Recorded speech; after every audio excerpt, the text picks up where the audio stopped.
Welcome नाज़रीन, minute mail के साथ कमरुज़्ज़मान भट्टी आपकी खिदमत में हाज़िर है। मौजूदा इलेक्शन प्रोसेस का हतमी मरहला जो है वो अब शुरू हो चुका है और वो है सेनेट इलेक्शन। सेनेट इलेक्शन 2 अप्रैल को होने और उसके लिए नॉमिनेशन पेपर जो हैं वो जमा होने का सिलसिला जारी है। कल तक नॉमिनेशन पेपर जमा होंगे। आज तक जो है पंजाब के अंदर 22 उम्मीदवार जो हैं वो मुख्तलिफ जमातों की तरफ से सेनेट में उम्मीदवार के तौर पर सामने आए हैं। 12 नशिस्तें हैं और इसमें 7 जनरल नशिस्तें हैं, 2 ख़वातीन की हैं, 2 टेक्निकल हैं और टेक्नोक्रेट्स की हैं और एक आप कह लें अक़लीती नशिस्त है। तो इनके ऊपर इस वक्त 22 कैंडिडेट जो हैं वो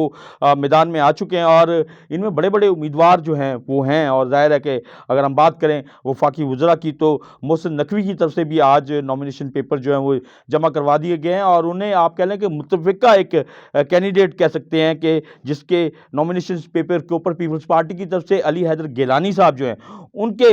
जो हैं साइन मौजूद हैं। उन्होंने उनको तजवीज़ और तईद कुनिंदा किया। इसी तरीके से दूसरे जो हैं वो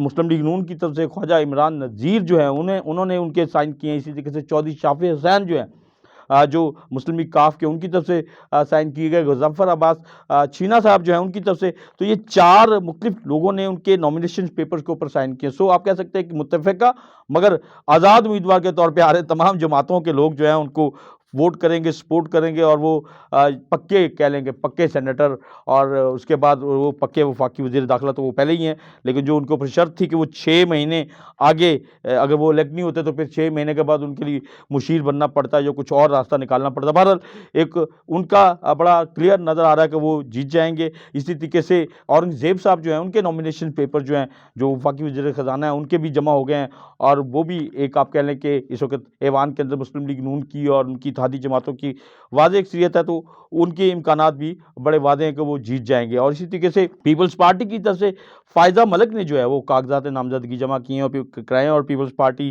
के पार्लियामेंटेरियन उन्होंने अपना उम्मीदवार नामज़द किया। इस वक्त आप कह लें कि उनके पास 15 जो है वो एमपीएस हैं और 15 एमपीएस से नेचुरली एक खातून की नशिस्त निकालना आसान काम नहीं होगा, चाहे जनरल नशिस्त के ऊपर और लेकिन ज़ाहिर है कि इसमें कोई ना कोई टेक्निकली सपोर्ट होगी। कुछ ऐसे मामलात मुस्लिम लीग नून के साथ और बाकी जमातों के साथ उनके तय हुए हैं जिसके नतीजे में फ़ायदा मलिक के नॉमिनेशन पेपर जो वो आए हैं और अब देखें कि वो कितनी एफर्ट्स करती हैं। इसके ऊपर उनसे बात भी करेंगे कि वो अपने फिगर को अपनी इस जो मतलूबा तादाद है जिससे एक खातून सेनेटर जीत सकती है, क्योंकि इस ऐवान में 2 ख़वातीन ने मुंतखब होकर जाना है और इसमें मुकाबला बड़ा टफ होने जा रहा है और टफ इस हवाले से होने जा रहा है कि सनम जावेद के कागजात नामजदगी जो है वो भी जमा हो गए हैं। और सनम जावेद ज़ाहिर है कि आप कह लें कि वो एक ऐसी खातून आप कह लें और जो माजी में जो है बड़ी आप कह लें कि उन्होंने काफ़ी प्रोग्राम्स किए यूट्यूब्स के ऊपर और उनके इंटरव्यूज़ उनके स्टेटमेंट्स जो हैं वो बहुत मसले मसाइल जन्म देते थे, बहुत टारगेट करती थी वो मुस्लिम लीग नून की क़यादत को, ख़ास तौर पे मरियम नवाज़ शरीफ को। तो अब वो सिटिंग सीएम हैं और उनकी मौजूदगी में पंजाब के ऐवान से सनम जावेद के कागजात नामज़दगी जो हैं वो आज जमा हो गए। उनके वालिद मोहतरम ने ये कागजात नामज़दगी जमा करवाए और उनके नॉमिनेशन पेपर के ऊपर दस्तखत के हवाले से उनके वालिद ने जो है वो हाई कोर्ट से रुजू किया था, जिसकी बिना के ऊपर उनके फिर नॉमिनेशन पेपर के ऊपर दस्तखत भी हासिल कर लिए गए, उनके कागजात भी जमा हो गए। सो एक मजबूत उम्मीदवार के तौर पे हैं डॉक्टर यास्मीन राशिद जो हैं वो टेक्निकल सीट के ऊपर जो है उनके कागजात भी जमा हो गए हैं। तो वो भी एक ऐसी उम्मीदवार के तौर पे सामने आई हैं जिनको बारे में था कि वो 9 मई के संगीन मुकदमात में मुलविस है और उनका इलेक्शन जो है वो आपने देखा कि 8 फरवरी का जो इलेक्शन था उसमें मियां नवाज शरीफ से उनका मुकाबला बड़ा क्लोज रहा, बल्कि बाज़ लोगों का ये कहना है कि मियां नवाज शरीफ जो मुस्लिम लीग नून के कायदे उन्होंने डॉक्टर यास्मीन राशिद ने उन्हें हरा दिया था। लेकिन बाद में बहुत सारी चीज़ें जो हैं वो चेंज हुई। फार्म 45 से फार्म 47 का जो सफ़र था उसमें बहुत सारी गड़बड़ हुई। बहरहाल इस इशू के ऊपर जो है वो इलेक्शन ट्रिब्यूनल में भी मामला चल रहा है, वहाँ पे भी इसके ऊपर बात हो रही है कि क्या से वो इलेक्शन अगर ट्रिब्यूनल उसको रिकाउंटिंग का कहता है या फार्म 45 का दोबारा कोई नतीजा निकालता है तो उसके ऊपर देखा जा सकता है। लेकिन बहरहाल डॉक्टर यास्मीन राशिद जो है एक मजबूत उम्मीदवार के तौर पे टेक्निकल सीट के ऊपर जो है वो भी मैदान में है। इसी तरीके से सुन्नी इत्तेहाद कौंसिल की तरफ से, पीटीआई की तरफ से आप कह लें मजलिस वहादतुल मुस्लिमीन की तरफ से कह लें राजा नासिर अब्बास जो है उनके नॉमिनेशन पेपर जो है वो भी सामने आए हैं। इसी तरीके से और बहुत सारे उम्मीदवार हैं परवेज़ रशीद साहब जो हैं उनके कागज़ात नामज़दगी जो मुस्लिम लीग नून के इस वक़्त आप मुशीर भी हैं मरीम नवाज़ के, उनके नॉमिनेशन पेपर जो हैं वो भी जमा किए कराए गए हैं। तलाल चौधरी जो है उनके बारे में है कि उनको पार्टी ने टिकट दे दिया, उनके नॉमिनेशन पेपर शायद कल तक जमा हो जाएँ, लेकिन आज उनके नॉमिनेशन पेपर जमा होने की इत्तला की तस्दीक अभी तक नहीं हो सकी। लेकिन बहरहाल उनका नाम जो है वो मुस्लिम लीग नून की लिस्ट में मौजूद है। बुशरा अंजम भट्ट जो हैं उनके नॉमिनेशन पेपर भी मुस्लिम लीग नून की तरफ से खातून इस वक्त एमपी भी हैं, सिटिंग एमपी हैं पंजाब असेंबली में, वो भी एक उम्मीदवार के तौर पे मैदान में आई हैं। तो एक मैदान जो है वो सजता नज़र आ रहा है। सिंध में पीपल्स पार्टी ने 7 में से 6 नशिस्तों के ऊपर उम्मीदवार जो हैं वो जनरल नशिस्तों पर अपने नामजद किए हैं, जिस तरीके से 2 टेक्निकल, 2 खवातीन और 1 अक़लियत के ऊपर। तो वहाँ उनका खासा नंबर गेम जो है पूरा है, तो उनको उम्मीद है कि 7 में से 6 नशिस्तें वो जीत लें या 5 जीत सकें, लेकिन उन्होंने कोई एरिया खाली नहीं छोड़ा। बलूचिस्तान में आप कह लें कि जो एमएल कांसी एमएल वली खान हैं, उनका नाम जो है वो चल रहा है। वो पीपल्स पार्टी के इत्तेहादी हैं और उनको जो एएनपी के नामज़द करदा उम्मीदवार हैं, लेकिन पीपल्स पार्टी और एएनपी के जॉइंटली वो कैंडिडेट के तौर पे हैं और उनका इम्कान है कि वो भी जो है सेनेटर मुंतखब हो सके बलूचिस्तान से। और ज़ाहिर है ये इस तरह की अब सूरत हाल है कि इस वक्त तमाम सियासी जमातें और ख़ास तौर पर हुक्मरान जमातें जो हैं वो एक आपस में इकट्ठे मिल के चल रही हैं। बज़ाहिर पीपल्स पार्टी कह रही थी कि वो ऐसा कोई मामला नहीं करेगी जिसमें वो हुकूमत साजी के अमल में शरीक हों, काबीना में शरीक हों, लेकिन हुकूमत साजी में बेशक वो शरीक नहीं हो रहे, काबीना वफाकी काबीना कैसा नहीं बन रहे, लेकिन सेनेट के अमल में जो है वो एक इत्तेहाद जो है और पीडीएम 2 लेवल का वो नज़र आ रहा है और उसमें एएनपी के साथ भी उनकी एंगेजमेंट है, नेशनल पार्टी जो बलूचिस्तान की उसके साथ भी उनकी एक एंगेजमेंट चल रही है और वहाँ से भी उन्होंने नेशनल पार्टी के उम्मीदवार को जो है वो सपोर्ट किया है। तो इस सूरत हाल में अब